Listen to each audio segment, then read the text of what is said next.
কোনো সেটের অপশানে যে সার্চ দিলেই চলে আসবে অ্যান্ড্রয়েড মোবাইল। তারপরে কিন্তু এখানে বন্ধুরা দুটো অপশান দেওয়া আছে, একটা হলো বাটন সুইপ, তো দ্বিতীয়টি এখানে অ্যানিমেশন দেওয়া আছে, দেখতে পাচ্ছেন যে ডানে বামে উপরে কীভাবে আপনারা সুইপ করবেন। তো আমরা এখানে সিলেক্ট করে নিলাম সিলেক্ট কাস্টমার। তারপরে কিন্তু দেখেন আমাদের কিন্তু এটা কিন্তু সম্পূর্ণরূপে হয়ে গেছে, দেখতে পাচ্ছেন।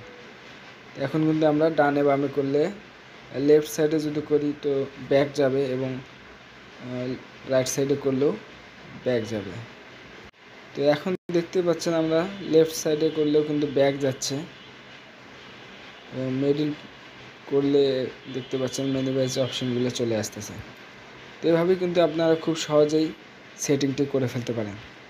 তো আজকের জন্য আমি বিদায় নিচ্ছি। আমি মোবারক হোসেন। আশা করি সবাই ভালো থাকবেন। অবশ্যই নতুন হলে সাবস্ক্রাইব করে দিন এবং আরও নতুন কিছু শেখার জন্য।